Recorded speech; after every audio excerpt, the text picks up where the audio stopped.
சென்னை ராஜரத்னம் மைதானத்தில் காவல்துறையில் சிறந்து விளங்கியோருக்கு பதக்கங்களை வழங்கிய முதலமைச்சர் விஜய்.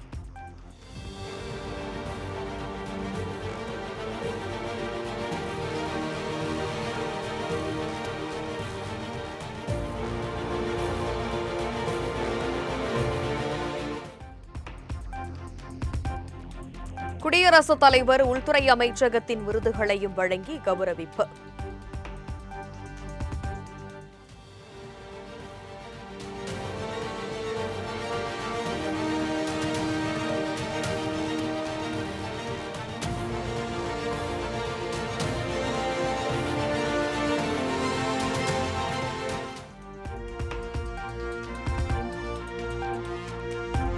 சென்னை எழும்பூர் ராஜரத்ன மைதானத்தில் சிங்கப்பெண் படை உள்ளிட்ட காவல்துறையினர் மிடுக்கான அணிவகுப்பு.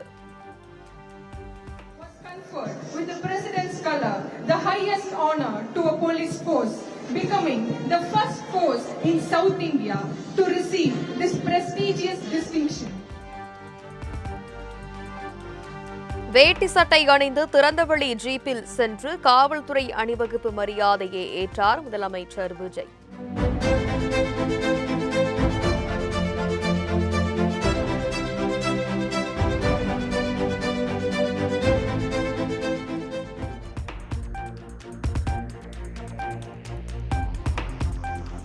காவல்துறையினருக்கு பதக்கம் வழங்கும் விழாவில் முதலமைச்சர் விஜய்க்கு பூங்குத்து கொண்டு வந்த மூப்பநாய் ராக்கி.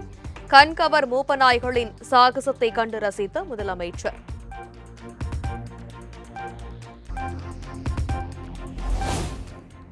காவல்துறையினருக்கு பதக்கம் வழங்கும் விழாவில் அதிதீவிர கமாண்டோ படையினர் சாகசம். பயங்கரவாதிகளை ஒடுக்குவது போன்று நிகழ்த்திய ஒத்திகையை கண்டு ரசித்த பொதுமக்கள். சென்னை எழும்பூரில் காவல்துறையினருக்கு ரோந்து பணிக்கான வாகனங்களை வழங்கி முதலமைச்சர் விஜய். 42 மஹிந்திரா தார் கார், 96 ஹோண்டா யூனிகார்ன் பைக் சேவையை கொடியசைத்து தொடங்கி வைத்தார் முதலமைச்சர். பதற்றமான சூழல் நிலவுவதால் தற்போதைக்கு தமிழ்நாடு முதலமைச்சர் விஜய் கர்நாடகா வர வேண்டாம். ஆகஸ்ட் 3ஆம் தேதி சந்திப்பதாக இருந்த நிலையில் கர்நாடக முதலமைச்சர் DK சிவகுமார் வேண்டுகோள்.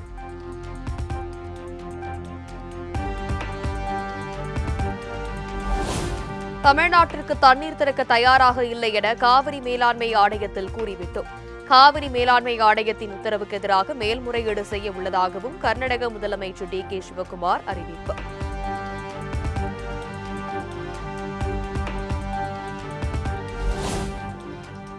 மேகதாது மற்றும் காவிரி நீர் மறுப்பு தொடர்பாக அரசு நிலைப்பாடு குறித்து ஓரிரு நாளில் அறிவிப்பு வெளியாகும். முதலமைச்சரின் கர்நாடக பயணம் குறித்தும் சட்ட மற்றும் மின்சாரத்துறை அமைச்சர் நிர்மல்குமார் விளக்கம். ரொம்ப தெளிவாக இருக்கும். இந்த விவகாரத்தில் கண்டிப்பாக முதல்வர் அனைத்து தரப்பு மக்களையும் ஆலோசிச்சுட்டு வராங்க. சுமூகமாக என்ன பண்ணலாம் சொல்லி அனைத்து தரப்பு விஷயத்தையும் முதல்வர் ஆலோசிச்சுட்டு வர்றார். முதல்வர் தரப்புலேருந்து இன்னும் ஒரு வாரத்துக்குள்ள தேவையான முடிவுகள் அனௌன்ஸ் பண்ணப்படும்.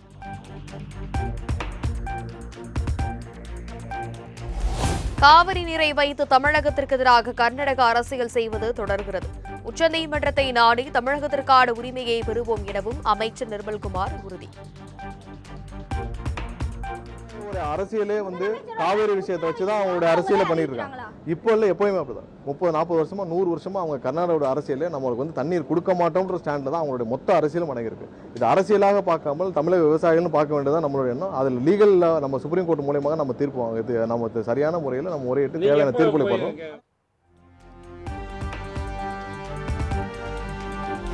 காவிரி நீர் கோரிக்கையுடன் முதலமைச்சர் விஜய் கர்நாடகா வந்தால் பெங்களூரு விமான நிலையம் முற்றுகையிடப்படும். கன்னட கூட்டமைப்பின் தலைவர் வாட்டால் நாகராஜ் எச்சரிக்கை.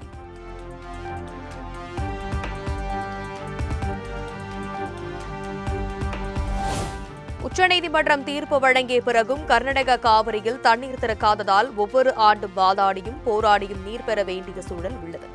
மேகதாதுவில் கர்நாடக அரசு அணை கட்டினால் டெல்டா மாவட்டங்கள் பாலைவனமாகிவிடும் எனவும் அதிமுக பொதுச் செயலாளர் எடப்பாடி பழனிசாமி பேட்டி. நீதிமன்றம் தீர்ப்பு வழங்கிய பிறகும் கர்நாடக அரசு ஒவ்வொரு ஆண்டும் குறிப்பிட்ட காலத்தில் காவிரியில் தண்ணீர் திறப்பதில்லை.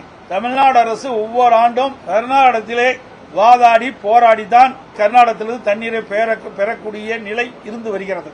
மேகதாது காவிரியின் குறுக்கே மேகதாதில் அணை கட்டப்பட்டு விட்டால் டெல்டா மாவட்டம் பாலைவனமாகிவிடும்.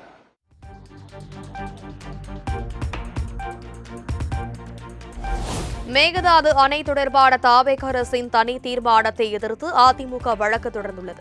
கர்நாடக செல்வதை முதலமைச்சர் விஜய் தவிர்க்க வேண்டும் என அதிமுக பொதுச் செயலாளர் EPS வலியுறுத்தல். அவை தலைவருடைய அனுமதி பெற்று அவையில் முன்மொழிய வேண்டும்.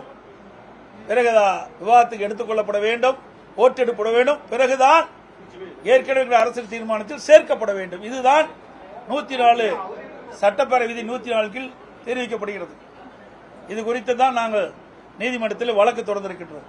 3ஆம் தேதியோ அல்லது 5ஆம் தேதியோ திரு ஜோசப் விஜய் அவர்கள் கர்நாடக சென்று பெங்களூருக்கு சென்று அங்கு இருக்கின்ற முதலமைச்சரோடு பேச்சுவார்த்தை நடைபெறும் என்று பத்திரிகையில் ஊடகங்களிலும் செய்தி வந்து கொண்டிருக்கிறது.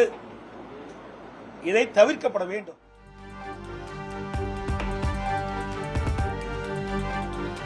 தேர்தல் வாக்குறுதிப்படி அனைத்து விவசாயிகளின் பயிர்க்கடனையும் முழுமையாக தள்ளுபடி செய்ய வேண்டும் என எடப்பாடி பழனிசாமி வலியுறுத்தல். ஆகஸ்ட் 6ஆம் தேதி தாக்கல் செய்யப்படவுள்ள வேளாண் பட்ஜெட்டில் தள்ளுபடி அறிவிப்பை வெளியிட வேண்டும் எனவும் கோரிக்கை. கொடுக்கப்பட்ட வாக்குறுதி நிறைவேற்றுகின்ற விதமாக வறட்சி நிலவுகின்ற காரணத்தினால் இன்றைக்கு பாசனத்திற்கும் காவிரியிலிருந்து தண்ணீர் கிடைக்காமல் டெல்டா இருக்கிற விவசாயிகள் கடுமையாக பாதிக்கப்பட்டிருக்கின்றார்கள். தமிழ்நாட்டுக்கு அனைத்து மாவட்டத்தில் இருக்கின்ற விவசாயிகளும் மழை பொழிவு இல்லாததால் விவசாய பணிகள் கடுமையாக பாதிக்கப்படுகிறது. விவசாயியுடைய வாழ்வாதாரம் கடுமையாக பாதிக்கப்படுகிறது. முழுமையாக கடனுடைய விவசாயிகளுடைய கடன் முழுவதும் தள்ளுபடி செய்ய வேண்டும் என்று வலியுறுத்துகின்றேன். 6ஆம் தேதி நடைபெறுகின்ற வேளாண் பட்ஜெட்டிலே இன்றைக்கு இருக்கின்ற அரசு அதை அறிவிக்கப்பட வேண்டும். கொடுக்கப்பட்ட வாக்குறுதி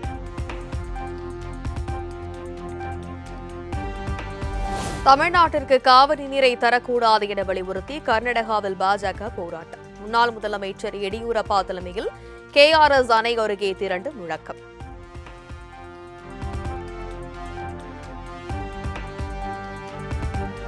காவிரி விவகாரம் தொடர்பாக கர்நாடகாவில் ஆகஸ்ட் 13ஆம் தேதி முழு அடைப்பு. ஹோட்டல்கள், ஆட்டோ சங்கங்கள் உள்ளிட்ட 80க்கும் மேற்பட்ட அமைப்புகள் ஆதரவு.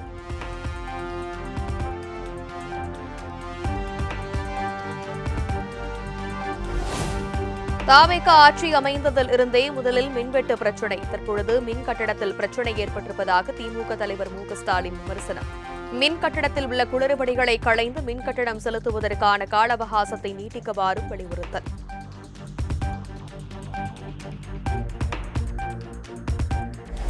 மின் கட்டட புகார் குறித்து வழக்கமான ஆய்வு நடந்து வருவதாக மின்துறை அமைச்சர் நிர்மல்குமார் விளக்கம். மின் கட்டட குளறுபடி குறித்து திமுக தலைவர் மு.க.ஸ்டாலின் மக்களை குழப்புகிறார் எனவும் விமர்சனம். திரு ஸ்டாலின் அவர்கள் ஒரு அறிக்கை வெளியிட்டிருக்காரு. அதாவது 3,70,000 கம்ப்ளைண்ட் வந்திருக்கு. இவ்வளவு கம்ப்ளைண்ட்லாம் எங்கேயும் வரல. ரொட்டீன் செக்அப் வந்துட்டு இருக்கு. யார் யாரெல்லாம் ரைஸ் பண்ணியிருக்காங்களோ அதெல்லாம் பண்ணிட்டு இருக்கோம். அசஸ்மெண்ட் எல்லாம் AD லெவல், AE லெவலில் ஒரு ரொட்டீன் செக்அப் தான் பண்ணிட்டு இருக்கு. மக்களை குழப்புற விதமாக அந்த அறிக்கையை இன்னைக்கு காலையில் விட்டுருக்காரு. அதாவது அது வரைக்கும் யாரும் பணம் கட்டுறதுக்குலேருந்து விலக்கு வேணும் அப்படிலாம் கேட்டுருக்காங்க.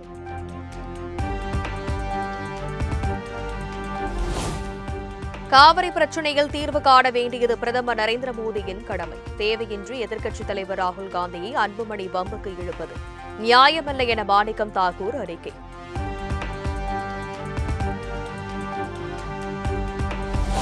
நீட் தேர்வுக்கு எதிராக திராவிடர் கழகத்தினர் பரப்புரைக்கு தாவேக அரசு அனுமதி அளிக்க வேண்டும்.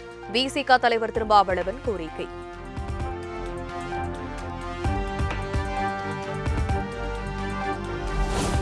தமிழகத்திற்கான 151 முதுநிலை மருத்துவ இடங்களை மத்திய ஒதுக்கீட்டிற்கு தாரை பார்த்த தாவேக அரசுக்கு சீமான் கண்டனம்.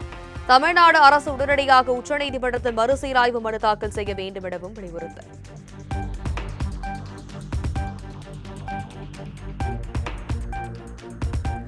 யார் விலகி சென்றாலும் அதிமுகவுக்கு எந்த பாதிப்பும் இல்லை. மாநிலங்களவை அதிமுக MP தம்பிதுரை பேட்டி.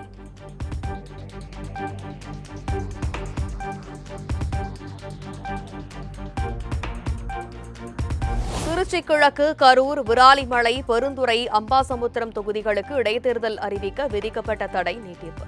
தேர்தல் ஆணையத்துக்கு விதித்த தடையை ஆகஸ்ட் 24 வரை நீட்டித்து சென்னை உயர்நீதிமன்றம் உத்தரவு.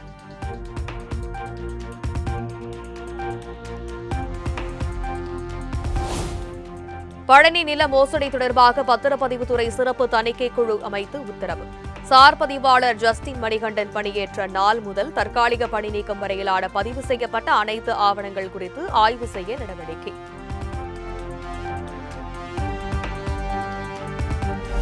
டாஸ்மாக் முறைகேடு தொடர்பாக திமுக முன்னாள் அமைச்சர் செந்தில் பாலாஜிக்கு முன்ஜாமீன் வழங்கி உச்சநீதிமன்றம் உத்தரவு. விசாரணைக்கு ஒத்துழைக்கும் வரை செந்தில் பாலாஜியை கைது செய்யக்கூடாது என்றும் அறிவுறுத்தல்.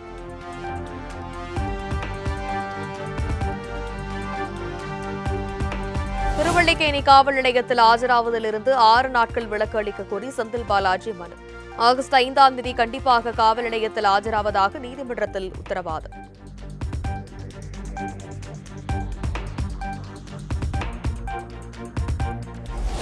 திமுக ஆட்சியில் கொண்டுவரப்பட்ட தாயுமானவர் திட்டத்தின் பெயர் விரைவில் மாற்றம். முதலமைச்சர் விஜய் தலைமையிலான தாவேக அரசு திட்டமிடப்பட்டு வருவதாக தகவல்.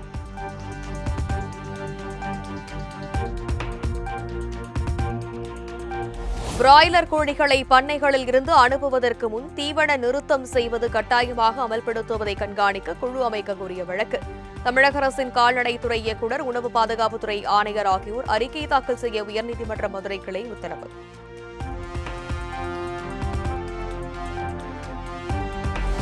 சோதனை செய்ய வந்த ஜிஎஸ்டி அதிகாரிகளை போலி அதிகாரிகள் என நினைத்து சிறைபிடித்த வியாபாரிகள். சவுகார்பேட்டையில் தனியார் ஸ்டீல் நிறுவனத்தில் சோதனை மேற்கொண்ட போது நடந்த சம்பவத்தால் பரபரப்பு.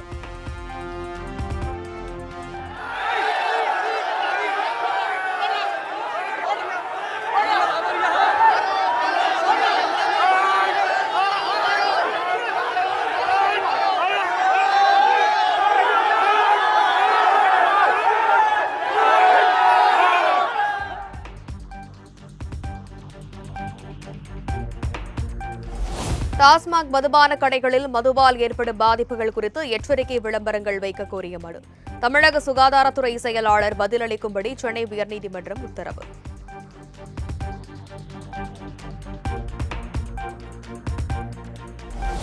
சென்னை கொளத்தூர் தொகுதியில் பயன்படுத்தப்பட்ட மின்னணு வாக்குப்பதிவு இயந்திரங்களை 3வது நாளாக சரிபார்க்கும் பணி தீவிரம். சிந்தாதிரிப்பேட்டையில் உள்ள மின்னணு வாக்குப்பதிவு இயந்திர கிடங்கில் வேட்பாளர்களின் பிரதிநிதிகள் முன்னிலையில் சரிபார்ப்பு.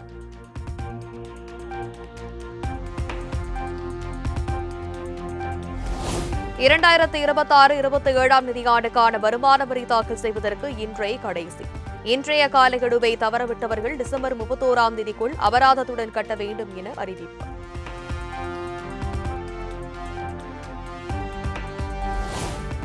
செங்கல்பட்டு மாவட்டம் செய்யூர் அருகே 125 நாள் வேலை திட்டத்தில் வாய்ப்பு கேட்டு கிராம மக்கள் சாலை மறியல். செய்யூர் பவுஞ்சூர் நெடுஞ்சாலையின் குறுக்கே கட்டைகளை போட்டு தடுப்பு அமைத்ததால் போக்குவரத்து பாதிப்பு.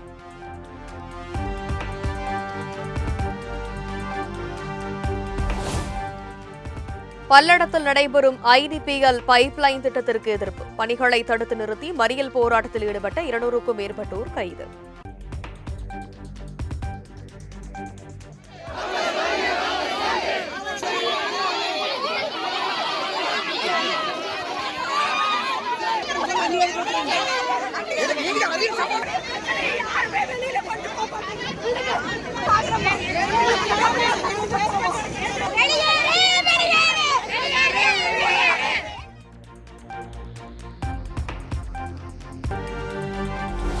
திருச்சி மாவட்டம் மணப்பாறை அருகே குடிநீர் வழங்க கோரி பொதுமக்கள் காலி குடங்களுடன் மறியல்.